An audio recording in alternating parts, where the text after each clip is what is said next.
Halo, saya Elika Bijuni dengan NIM 25011104005. Dengan topik utama yang akan dibahas adalah edukasi mobilisasi dini dan pencegahan komplikasi imobilisasi. Mengapa kita harus bergerak? Saya mengibaratkan tubuh seperti sepeda. Ia butuh momentum untuk tetap tegak.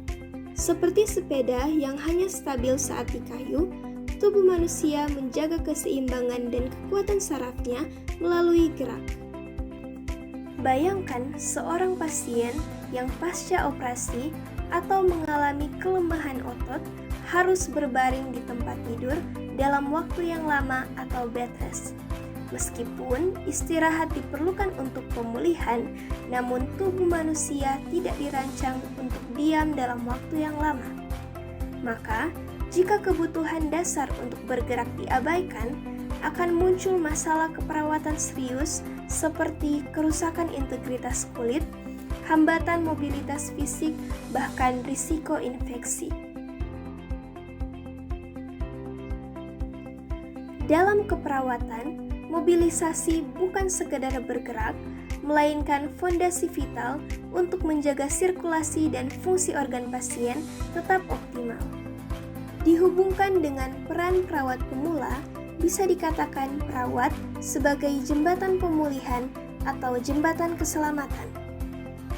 Melalui penilaian yang tepat dan bantuan fisik yang aman, peran sebagai perawat adalah mengubah rasa takut menjadi sebuah motivasi. Berikut ini merupakan tindakan keperawatan mobilisasi dini. Mobilisasi dilakukan secara bertahap atau progresif sesuai toleransi pasien. Antara lain, latihan ROM, miring kanan kiri, duduk di tepi tempat tidur, dan yang terakhir berdiri dan berjalan. Yang pertama, latihan rentang gerak atau range of motion atau disebut juga ROM, yaitu menggerakkan sendi tangan dan kaki secara aktif ataupun pasif untuk mencegah kekakuan sendi dan memperlancar aliran balik vena ke jantung.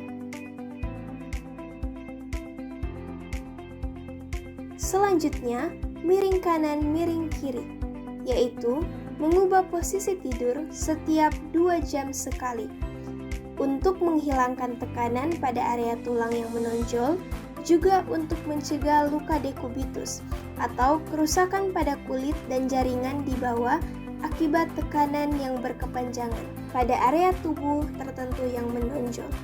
Berikutnya, ada latihan duduk di tepi tempat tidur, yaitu membantu pasien duduk dengan kaki yang menjuntai atau kaki yang menggantung tanpa tumpuan. Dilakukan untuk melatih keseimbangan dan mencegah penurunan tekanan darah mendadak atau hipotensi ortostatik. Dan yang terakhir, latihan berdiri dan berjalan, yaitu membantu pasien berdiri tegak dan melangkah perlahan. Dilakukan untuk meningkatkan ekspansi paru dan merangsang gerakan usus untuk mencegah sembelit.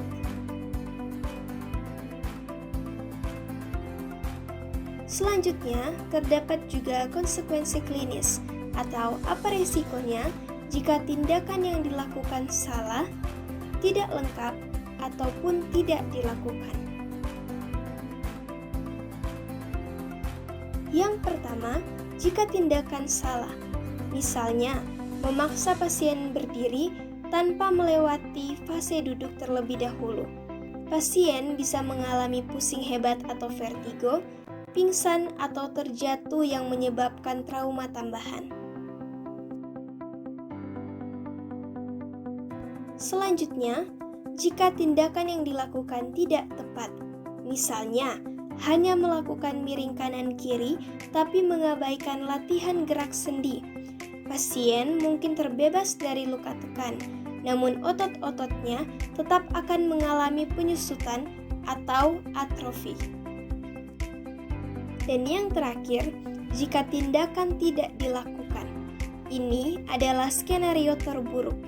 Pasien berisiko tinggi mengalami deep vein thrombosis atau DVT, atau penggumpalan darah di kaki yang bisa lepas ke paru-paru dan berakibat fatal.